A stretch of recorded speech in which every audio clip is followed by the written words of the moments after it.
걱정이 되는 게 있어요. 최근에 제가 걱정하는 것 중에 하나인데, 사람들이 계속 자요. 아이들도 자고 어른들도 자고, 요즘은 또 좀 심해져서 깨워도 안 일어나더라고요. 애들은. 더 걱정되는 것은 오늘 점심 때 상추가 나와가지고 큰일 났다. 식사 맛있게 하셨습니까? 주무시면 좀 옆에서 좀 깨워주시면 감사하겠어요. 그러진 않겠지만,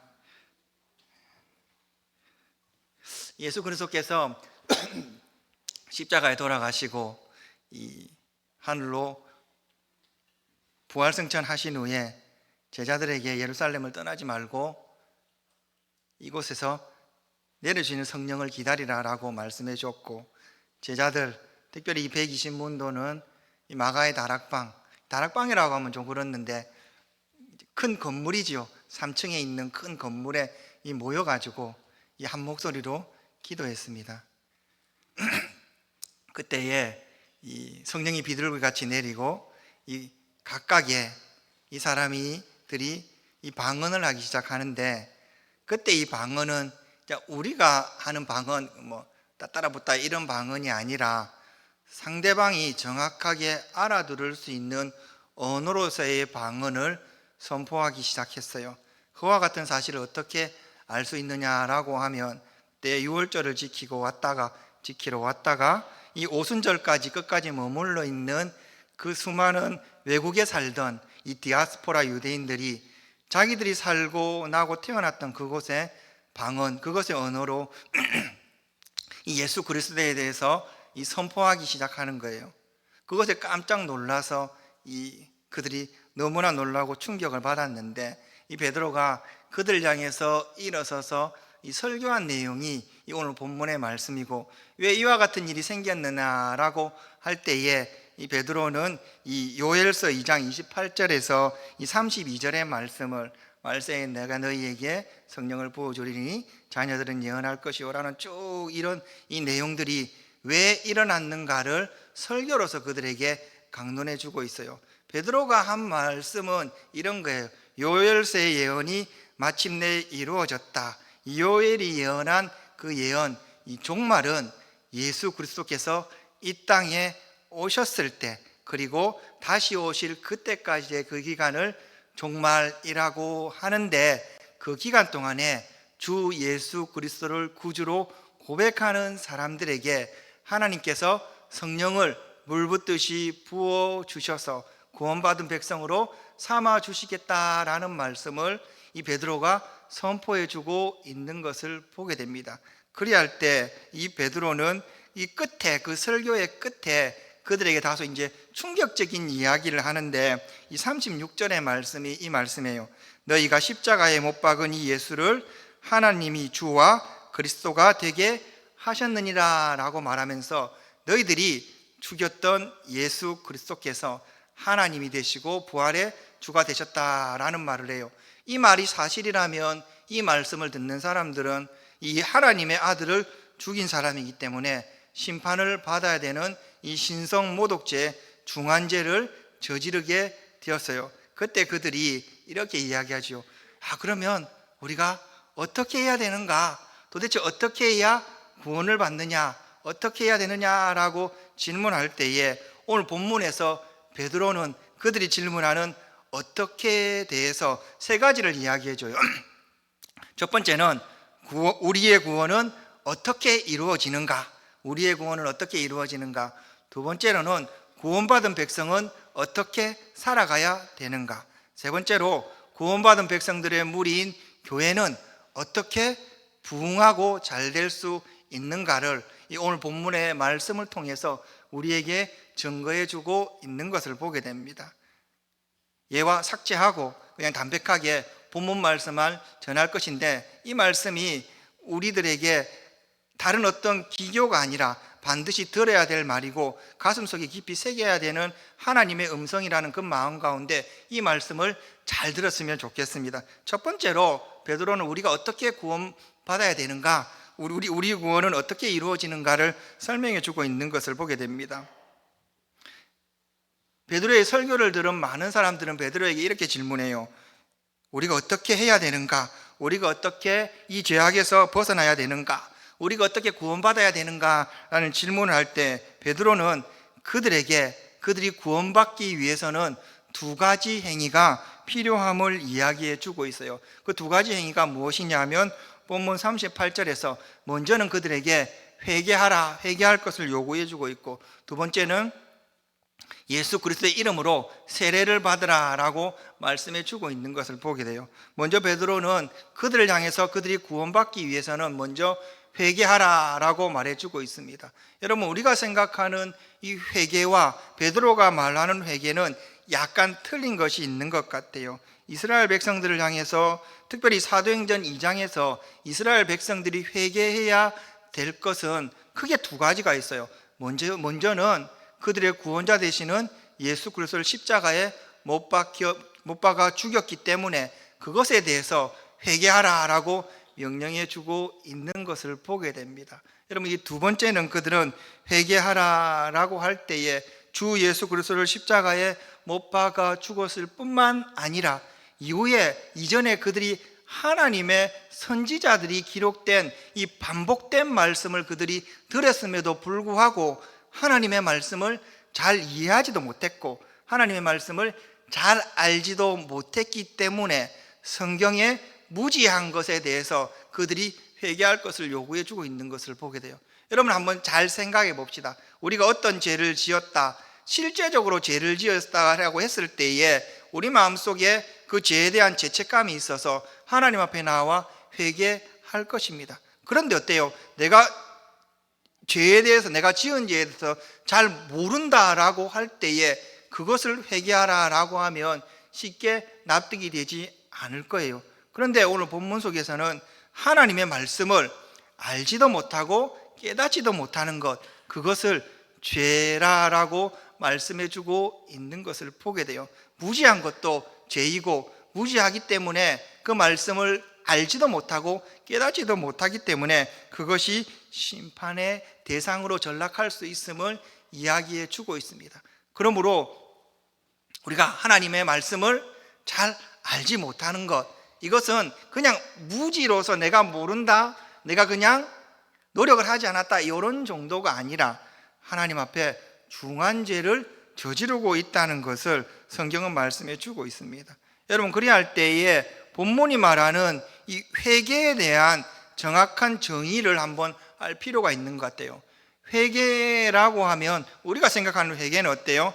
내가 어떤 죄를 지었을 때 그 잘못을 깨달아 알고 그것을 잘못을 용서함을 구하는 것, 이것을 회개라고 생각하지만 사도행전에서 특별히 베드로가 전하는 말씀 속에서 이 회개는 그것보다 훨씬 더 포괄적인 개념을 가지고 있어서 내가 그 죄라는 것을 깨달아 알았을 때에 그 자리에서 멈추어 서서 말씀에 비추어서 나 자신을 뒤돌아보고 비교 검토한 후에 방향을 틀어서 하나님이 기뻐하는 삶을 살아가는 것, 이것을 성경에서는 회개라고 이야기해 주고 있습니다. 그러므로 우리에게 진정한 회개가 있을 때만 우리가 구원받은 백성으로 살아갈 수 있음을 성경은 말씀해 주고 있는 것을 보게 됩니다.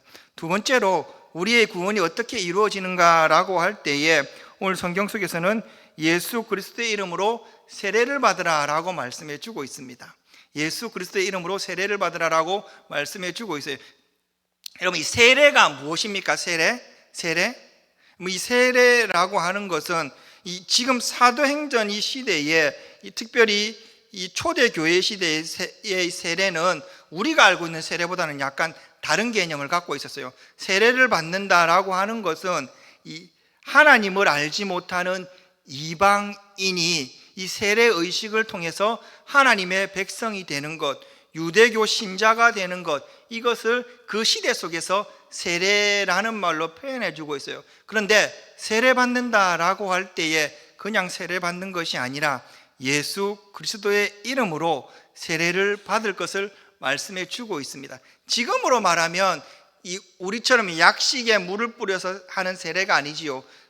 침례교에서 하는 그 침례의식이 과거에 우리가 했던 그 세례의식과 거의 흡사하죠. 이런 거예요. 몸을 깊숙이 물에 담그고 이렇게 꺼내는 의식을 통해서 이전에 나는 죽었다가 다시 이제 새롭게 되는 존재로 바뀐다라는 것이 세례의식의 의미이고, 그와 같은 세례의식을 통해서 하나님의 참 백성임을 그 세례의식을 보는 사람들에게 공증하는 것이 세례의식이에요. 그런데 그 세례의식 가운데 예수 그리스도의 이름으로 세례를 받는다라고 하는 것은 오직 예수 그리스도를 믿음으로 말미암아 이전에 나는 죽었고 이후에 예수 그리스도로 말미암아 새로운 하나님의 자녀가 되는 영원한 생명을 부여받았다라는 의식의 표이고, 그와 같은 사실을 많은 사람들에게 공표하는 것이 세례의식임을 성경은 말씀해 주고 있습니다. 한번 잘 생각해 봅시다. 여러분, 우리의 구원이 어떻게 이루어지는가라고 할 때에 하나님 앞에 진정한 회개의 자리로 나아가는 것입니다. 예수 그리스도 하나님 앞에 죄를 지은 것뿐만 아니라 하나님의 이 말씀을 잘 모르는 무지한 것까지 회개하며 회개의 자리로 나아가는 거예요. 그러한 가운데 주 예수 그리스도를 진짜 믿음의 주로 고백함으로 말미암아 이전에 죽었던 내가 다시 살아나는 믿음의 의식을 통해서 우리의 구원이 이루어지는데, 이러한 회개나 이 세례의식이 참으로 하나님 앞에 진실로 전심으로 행해졌다면 그 즉각적으로 그 마음속에 성령이 임하여서 인쳐주셔서 구원받은 백성으로 삼아 주심을 이야기해 주고 있는 것입니다. 이것이 굉장히 중요한 거예요. 그래서 우리의 구원은 하나님 앞에 진정한 회개뿐만 아니라 예수 그리스도를 믿는 믿음으로 이루어지고, 그것이 참일 때에 성령께서 즉각적으로 우리 마음속에 믿어질 것 같지 않은 그런 상황을 믿게 해주시는 놀라운 은혜가 있음을 성경은 말씀해 주고 있습니다. 혹여 이 가운데 예수 그리스도를 믿지 않은 주님의 백성들이 혹여 있다면 주님 앞에 진심으로 나와 회개하시기를 바랍니다. 그리고 우리 구주 예수 그리스도를 구원자로 받아 성령으로 성령 세례를 받으시기 바랍니다. 그때에 성령께서 연약한 우리 심령 위에 찾아오셔서 주를 믿는 믿음을 반드시 더하여 주실 줄 믿습니다. 큰일 났다. 괜찮습니다. 괜찮습니다. 두 번째로, 구원받은 우리는 어떻게 살아가야 되는가? 자, 구원받은 우리는 어떻게 살아가야 되는가라고 할 때에 이 사도 베드로는 우리가 구원받은 것으로 우리의 신앙이 끝이 나는 것이 아니라 그때부터 우리의 믿음과 신앙이 시작됨을 이야기해 주고 있어요. 특별히 이 42절의 말씀은 구원받은 백성이 교회의 일원으로서 어떻게 살아가야 되는지를 이 세 가지로 요약해 주고 있는 것을 보게 됩니다. 우리가 구원받은 백성이니까 어떻게 살아가야 되는지를 말씀해 주고 있는 것을 보게 돼요. 여러분, 42절의 말씀을 한번 봅시다. 첫 번째로 어떻게 살아가야 되는가라고 할 때에 사도의 가르침을 받아라고 말씀해 주고 있어요. 성경 속에는 안 나왔지만 이 사도라는 말은 사도들이에요. 복수로 되어 있고, 가르침을 받아라라는 말은 가르침을 받는 사람 각각의 한 사람으로 돼 있어요. 그러니까 이 41절의 말씀을 보면 베드로가 선포했던 그 말씀 가운데 몇 명이 회개하고 돌아왔습니까? 대답 안 하는 분 좋은 거. 자, 3,000명이 회개하고 돌아왔어요. 그런 가운데 12명의 이 사도가 3,000명의 각각의 사람들에게 하나님의 말씀을 선포하는 거예요. 그래서 이 사도 한 사람이 하나님의 말씀을 선포할 때에 그 말씀을 듣는 사람들은 우리 공동체에 주는 말씀이 아니라 그 말씀을 듣는 모든 사람들이 나에게 주시는 하나님의 말씀으로 받아들일 때에 그것이 구원받은 백성들의 참 믿음의 증표임을 이야기해 주고 있는 것입니다. 그러므로 이런 거죠. 이국범 목사가 지금 이 오후 예배 시간에 하나님의 말씀을 선포하는데 이것은 옆에 사람에게 주는 그 말이 아니라 나에게 주는 하나님의 음성으로 받아들일 것, 그것이 나에게 주는 하나님의 메시지라는 것을 이야기해 주고 있는 것입니다. 그러면 이게 쉽지가 않아요. 왜냐하면 우리는 항상 나 자신을 보는 것이 아니라 옆에 사람을 보거든요. 그렇죠? 정말 너에게 주는 말씀이야. 네가 좀 이렇게 변화받았으면 좋겠어 라는 이런 말로 이 하나님의 말씀을 듣는 경우가 허다한 것 같아요. 옛날에 제가 기도원에 한번 갔을 때에, 기도원도 자주 갔는데 기도원에 갔을 때에 설교하시러 오는 기도원의 그 목사님이 인천에 있는, 지역은 잊어먹잖아요. 인천에 있는 어느 교회 목사님이셨는데 굉장히 젊고 패기 있는 목사님이었어요. 말씀도 굉장히 강력하고 메시지도 쏙쏙 들어오게 전해졌는데 너무 지겨운 거예요. 너무 지겹고 2시간 넘게 하는 거예요. 그래서 나는 이 옆에 사람을 이렇게 봤지요. 와, 나만 지겨운 줄 알았는데 진짜 다 이렇게 피곤한 거예요. 근데 좀 열심히 있었던 게 맨 앞에 앉아가지고 무릎 꿇고 와, 이거 한 개라도 건져보겠다라고 했는데 정말 이렇게 될 정도로 힘들었어요. 와, 저렇게 되면 안 되겠다 나도, 이런 마음을 가졌는데 체험입니다.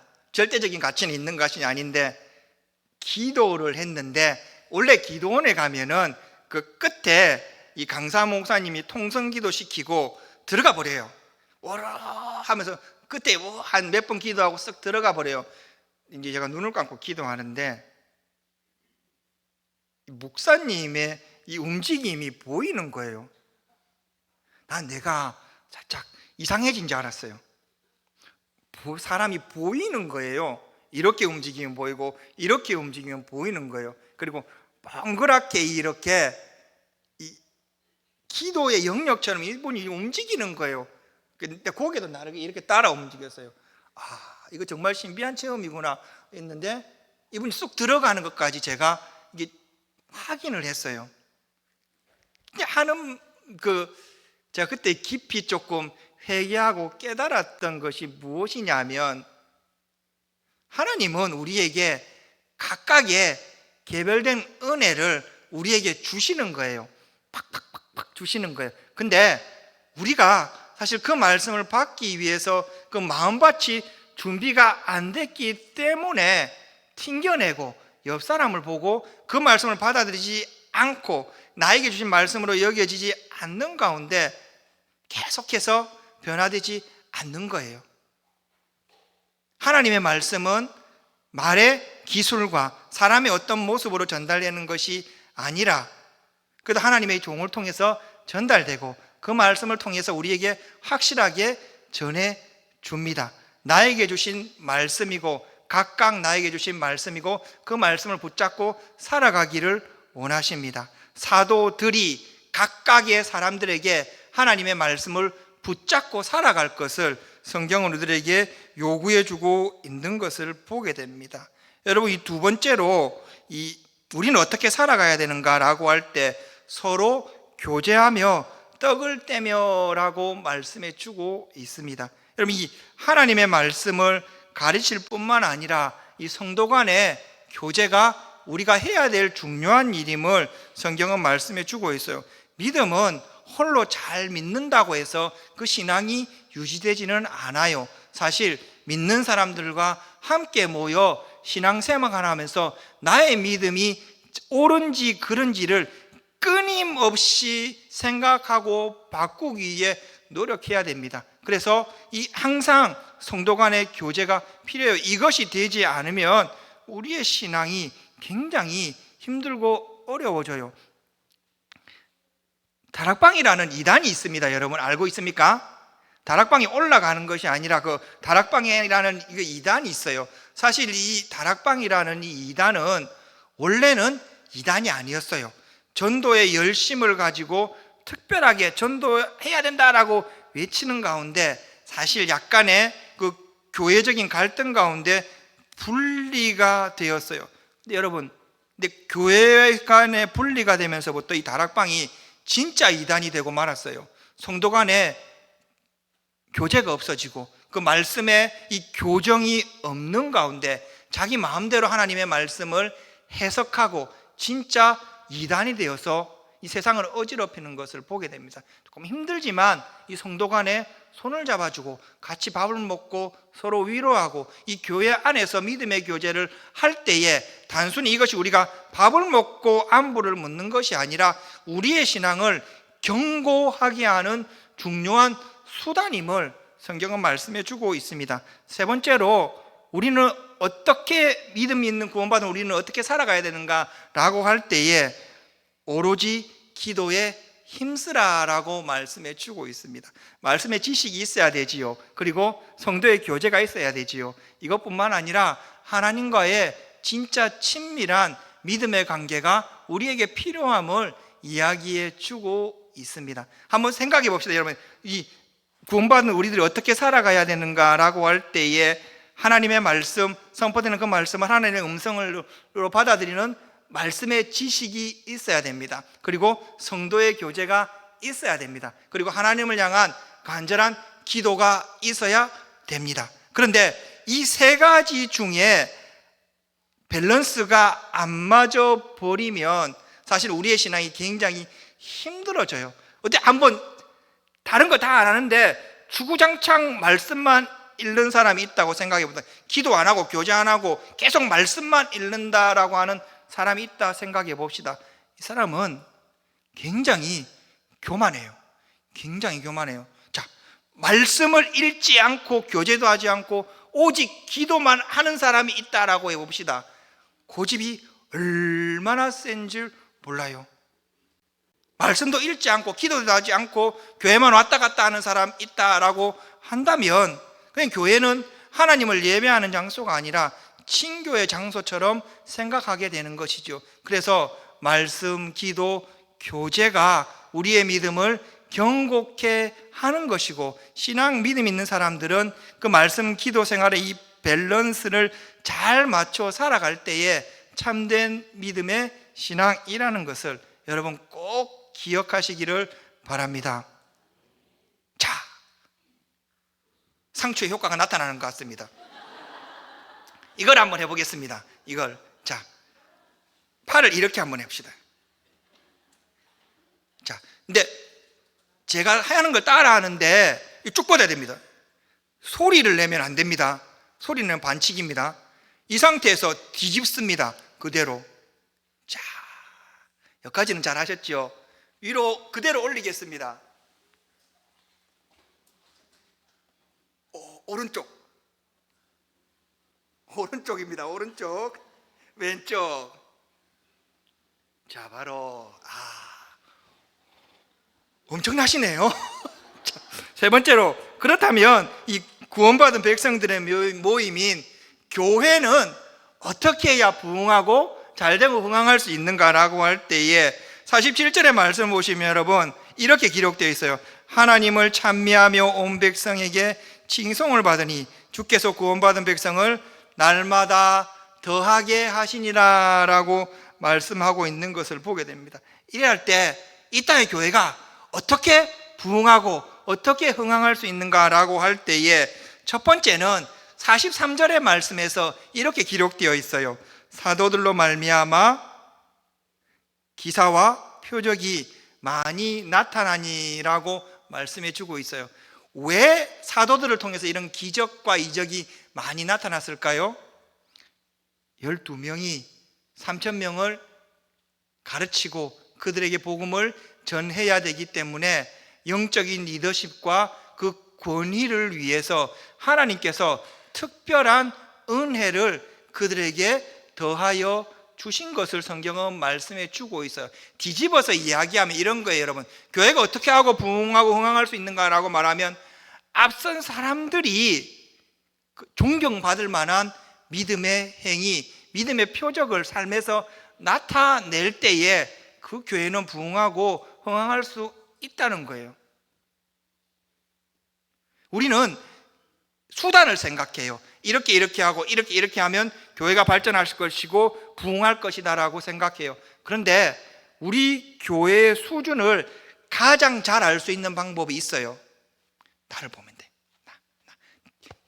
여러분들 각각 개인이 이 표준인 거예요. 리더로서의 표준인 거예요. 그러면서 이제 우리 스스로 이제 양심의 거리낌 없이 한번 그 마음속으로 한번 생각해 봅시다. 내가 우리 교회의 평균적인 수준을 가지고 있는데 나는 다른 사람들이 보기에 믿음의 앞선자로서 본을 보이고 있는가? 새벽기도 나오는가? 수요일에 나오는가? 하루에 기도는 얼마나 하는가? 말씀은 얼마나 읽는가? 말씀대로 살아가는가? 요것을 스스로의 이 양심에 빗대어서 한번 생각해 보면, 와, 내 수준이 우리 교회의 수준이구나라는 것을 딱 생각할 수 있는, 와, 우리 교회 수준 높네라고 생각하는 사람도 있을 것이고, 아유 라고 생각하는 분도 있을 거예요. 한번 여러분들이 한번 생각해 봅시다. 이국범 목사가 이 새벽 기도에 나왔는데 뒤에 앉아 있는데 기도하는데 성도들이 오르르 기도하는데 설교 준비하러 가야지 한 5분 앉아있다 도망가 버리는 거예요.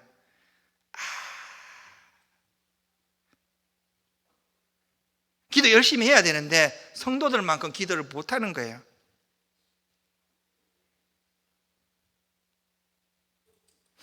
그럼 우리 교회 이제 수준이 내에 비춰봤을 때 기도하라, 말씀 읽어라, 예배드리라 하는데 자기의 삶은 그 평균치에 못 되는 거예요.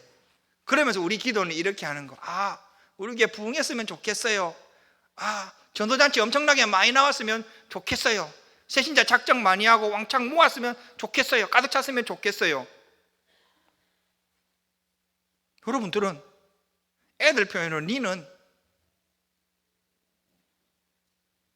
사도들에게 영적인 권위를 주신 것은 그들의 믿음을 본 삼아서 많은 연약한 사람들이 쫓아오기 위한 방편으로 기적과 이적을 우리들에게 더하여 주신 거예요. 마찬가지로 우리를 이 인동교회의 리더로 세워 주었다면 그에 합당한 우리식의 책임이 있어야 되는 거예요. 그 책임감, 우리의 이 십자가를 감당하지 못한다면 우리가 어떤 행사, 어떤 것을 하더라도 절대로 부응할 수가 없는 거예요.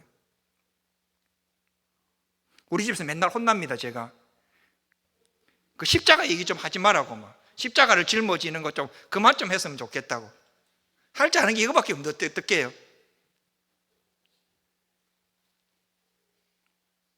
여러분들의 믿음이 이 교회의 표준입니다. 섭섭하지만 이것이 사실입니다. 여러분들이 열심을 내고 열심히 기도하고 열심히 예배하고 열심히 섬기는 그 순간에 하나님께서는 이 교회에 어떤 프로그램이 아니라 그 순간부터 하나님께서는 이 교회에 놀라운 부흥의 역사를 허락하여 주실 줄 믿습니다.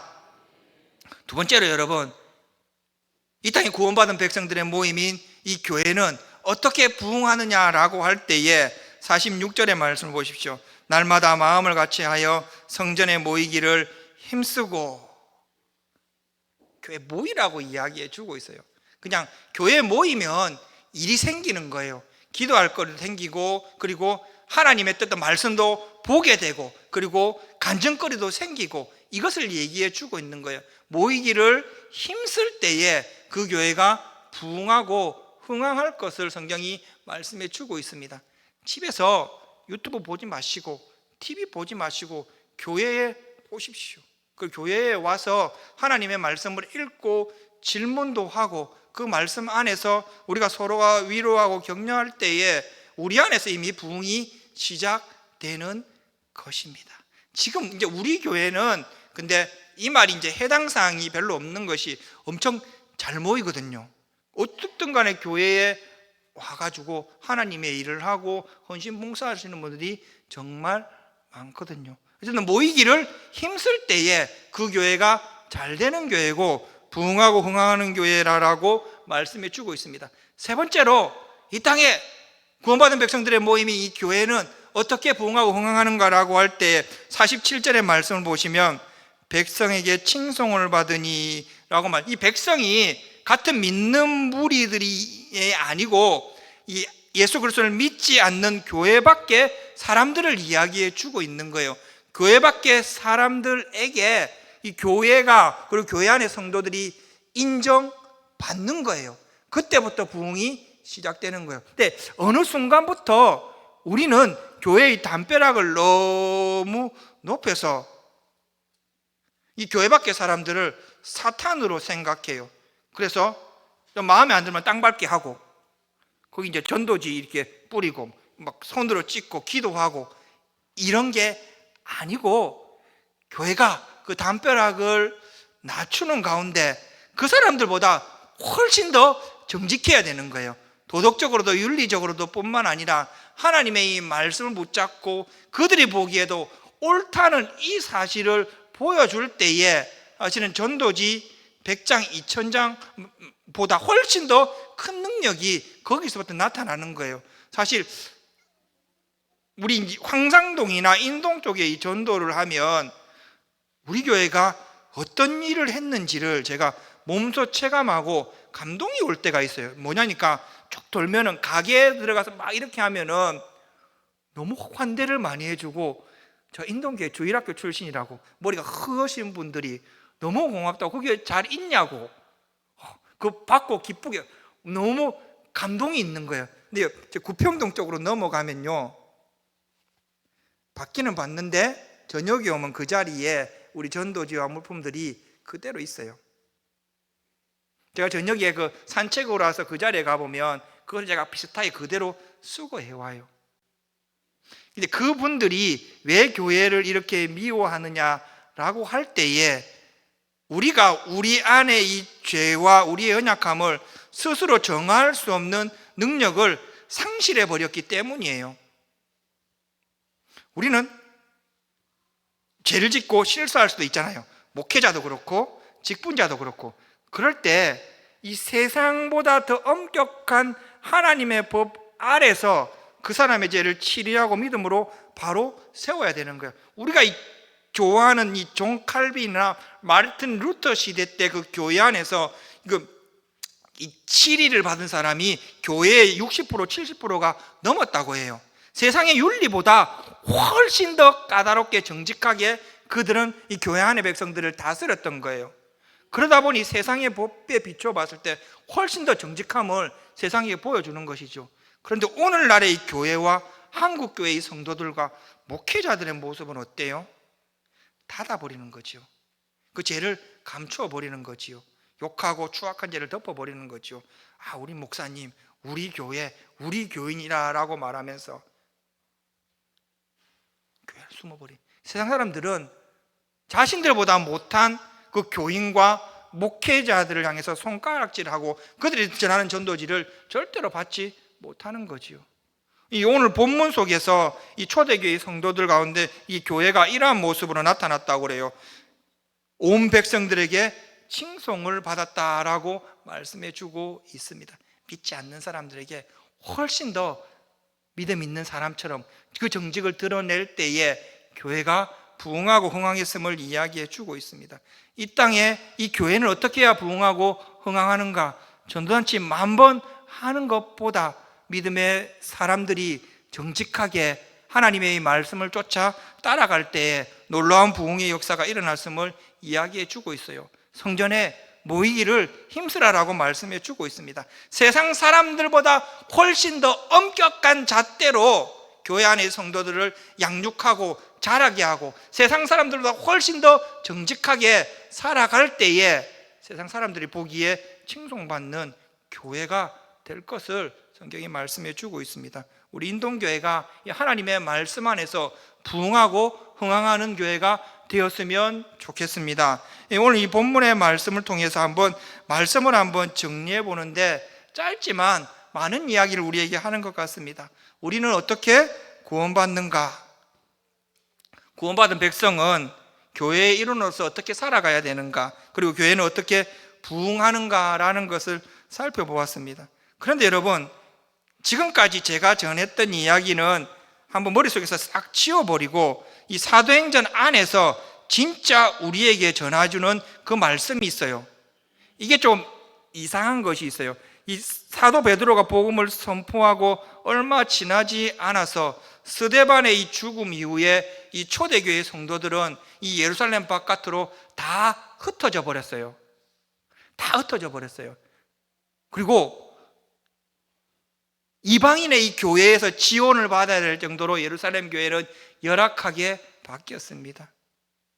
그 얼마 지나지 않아서 예루살렘 성이 멸망하면서 예루살렘 교회는 흔적조차 없어지고 말았습니다. 어떻게 잘 되고 어떻게 부흥하고 흥황하고 어떻게 살아야 될까요? 이 사도행전 8장 1절에는 그들이 그런 상황 가운데 어떻게 행동했는지를 이야기해 주고 있어요. 8장 1절에는 그날에 예루살렘에 있는 교회에 큰 박해가 있어 사도 외에 다 유대와 사마리아 모든 땅으로 흩어지니라 라고 말씀해 주고 있습니다. 8장 4절에는 놀라운 말씀을 우리에게 해주고 있어요. 흩어진 사람들이 두루다니며 복음의 말씀을 전할세라고 이야기해 주고 있어요.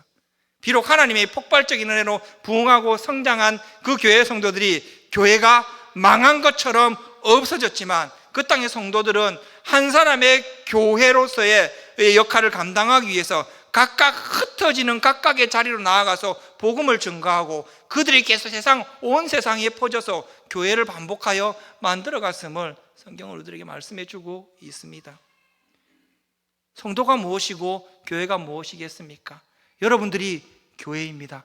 여러분들이 하나님의 성령을 모신 교회입니다. 그리고 모여서 하나님을 예배하는 가운데 흩어져서 그곳에서 복음을 전하며 또 다른 교회를 만들어 가시기를 바랍니다. 그때 주님께서 우리를 통해서 초대교회에 부흥했던 구원받은 백성을 날마다 더하게 하셨느니라는 이 하나님의 이 말씀이 우리의 삶을 통해서 반드시 크게 놀랍도록 이루어질 줄 믿습니다. 하나님 나라 위에 크게 쓰임받아 교회를 만들어가는 신실한 종들이 되시기를 주님의 이름으로 축원합니다.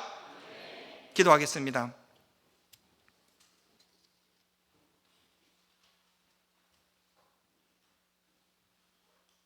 하나님, 우리는 어떻게 구원받았을까요? 하나님, 우리는 어떻게 구원받은 백성으로 살아가야 될까요? 하나님, 우리는 어떻게 하나님의 교회를 부흥하고 성장시킬 수 있을까요? 우리 모두가 하나님 주신 그 은혜 안에서 성령으로 새롭게 변화되기를 소망합니다. 남을 바라보지 아니하고 남을 평가하지 아니하고 내가 교회이고 내 믿음이 교회의 기준이라는 그 생각 가운데 열심을 다해서 예배하게 해주시고 열심을 다해서 주를 섬기게 해주시고 열심을 다해서 복음을 전하며 하나님의 나라를 만들어갈 수 있는 우리 인동교 성도들 다 되게 하여 주시옵소서. 감사드립니다. 예수 그리스도의 이름으로 기도드리옵나이다. 아멘.